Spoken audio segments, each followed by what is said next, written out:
listen to that. No turbos, no nothing, just a naturally aspirated 5.2 litre V10 engine.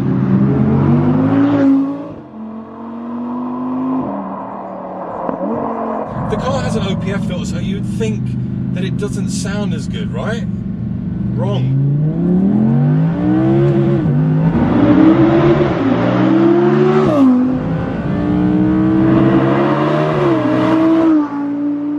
But there is a question whether or not, you know, could this be the last of the R8s? You know, when I talk about last of the R8s, I refer more to the last of an R8 with a high power, naturally aspirated V10 engine.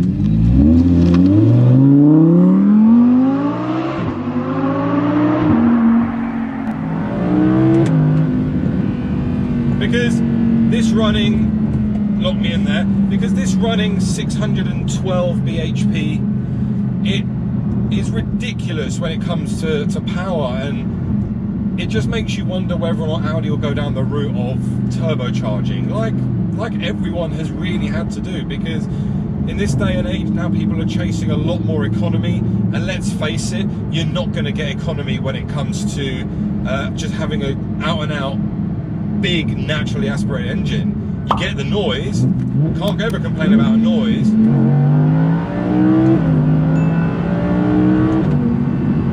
But it was very similar with kind of F1, you know, we remember the glory days of the V10 engines in F1, and now they're all running turbocharged engines, and I think this could be it for the R8 potentially. What about things like cost, etc.? How much are these going to set you back? Well, so this being the R8 Performance Carbon Edition is obviously the top of the range, which comes in at 155 grand, give and take.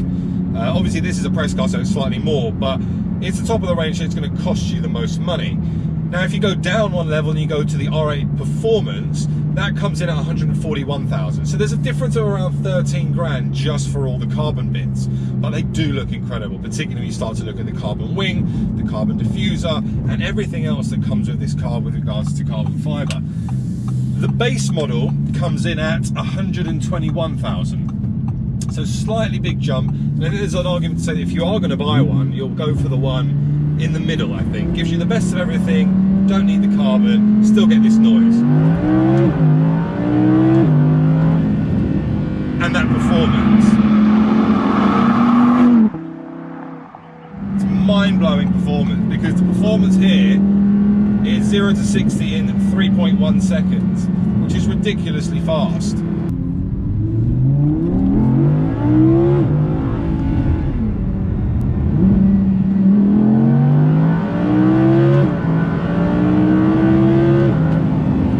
The performance itself, it's similar to that of the old R8 V10 Plus.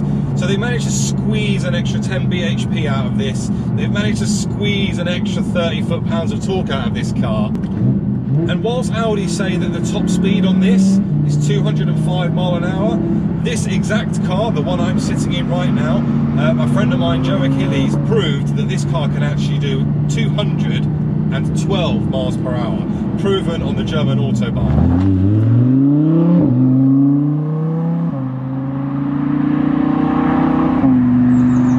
Now, I guess when we start to look at some of the changes, etc., with regards to what's changed on this new R8, most of it is quite cosmetic in the sense of the exterior styling. The front bumpers, they're a little bit wider. They look a lot more aggressive. I think they've got a really, really nice look to it. They've got a bit more of a shark look to it, in the sense that they're not as square anymore. They have a bit more of a curvature to them, like on the front of the car. We also see a lot more vents in this car, albeit some of them fake, which I still really don't understand the purpose of them, but I guess it brings them in line with all the other Audi cars, particularly on the front bumper, where you kind of have those three individual like mini slats, which you see on all modern Audis. I mean, my Mrs. A1 has the exact same slats.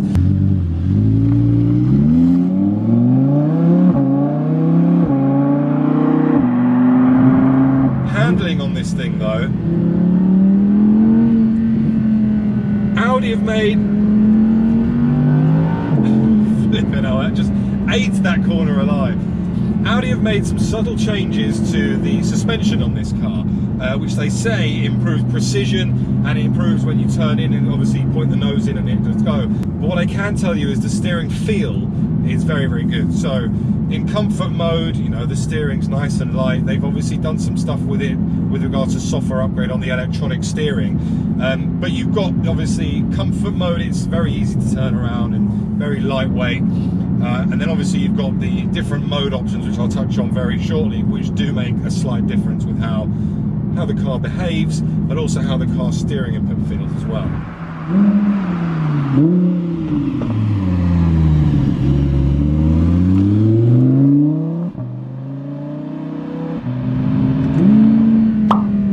Love that noise.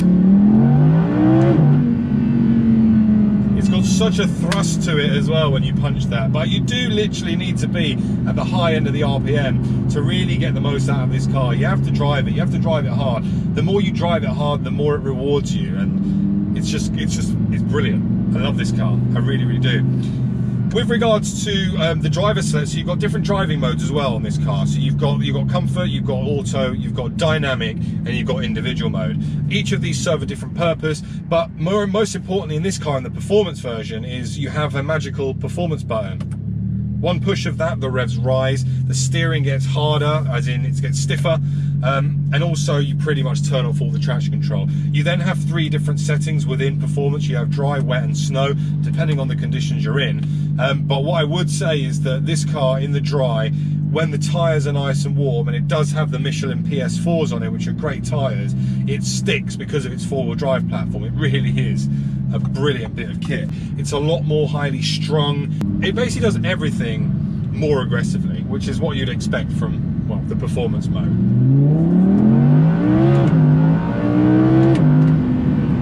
And as I said there, you can feel that second gear engagement is so strong, as it pushes you back into your seat, and it just feels like the clutch plates just smash into each other when you're in performance mode.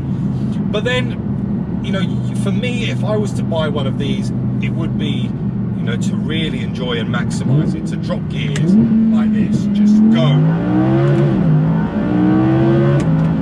And it catches you out as well. You're probably seeing every now and again I am touching on the rev limiter because it goes up so quick, and I've not had this car too long, so that obviously the more you drive it, the more familiar you get with it, the more you understand based on tone where about that optimal changing point is.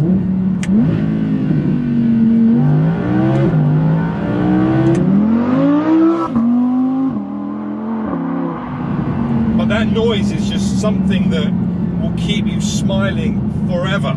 It's just incredible. The thing is with this car as well, is it's a bit of a Jekyll and Hyde kind of car, in the sense that if you really wanted to, you could cruise in this car. I mean, if I drop her back out into comfort mode, take it out of manual, go back into drive, the valves close, which obviously open up in dynamic and performance, and listen, it's much more docile. We can drive this every day. We can drive this to the shops, open the front hood, and, you know, if we want to put our shopping in, we can. Which then leads you onto the element of MPG, I guess. You know, if you're buying one of these and you were looking to daily it, you know, would you consider something like MPG as being important? Now, first thing, really, let's be honest, if you've got the money, if you have the money to buy one of these and you're going to spank 150 odd grand for an R8 V10 Performance, you're definitely not really going to care about MPG. But for those people who really do care, Audi claim you can get around about 29 miles to the gallon out of it, which I guess is pretty good for a V10 engine that delivers 612 bhp. It's great. But now let's get to real world. How are you going to drive this car? Well, the first thing I'm going to do is push performance. The next thing I'm going to do is go into manual. And I don't want to hear it at 2000 RPM. I want to hear it within this rev range, this hum, listen. There. Between 3,500 and 4,000 RPM. And then when I get bored of that,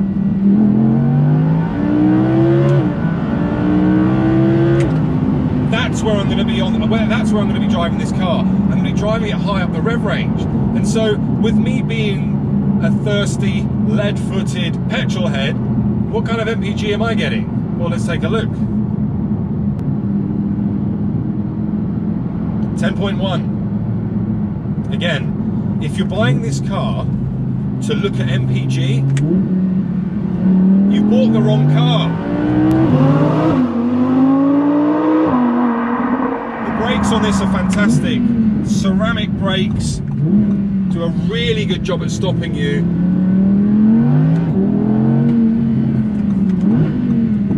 The steering input as well feels really nice, especially in performance. This car turns into the flipping Hulk.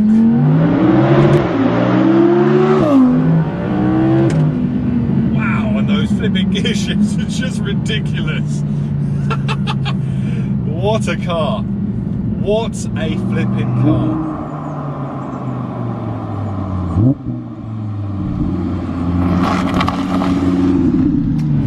The problem with this car though is that I think it's that old saying, you have a lot more fun driving a slower car really fast than a really fast car slow.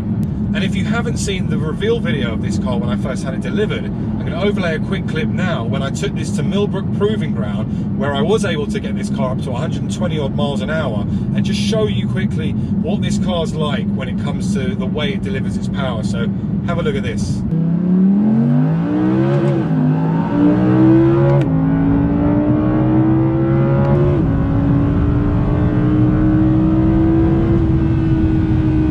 We talk about this being the dailyable supercar.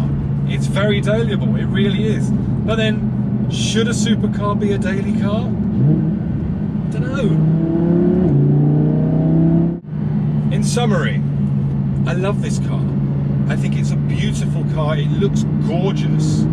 It sounds amazing. It costs a fortune, but it is every bit as much of a supercar as you expect it to be. Make sure to subscribe for plenty of automotive content if you haven't already. And my name's Stef. You guys have been awesome, and I'll see you all very soon on the next video. Thank you so much for watching.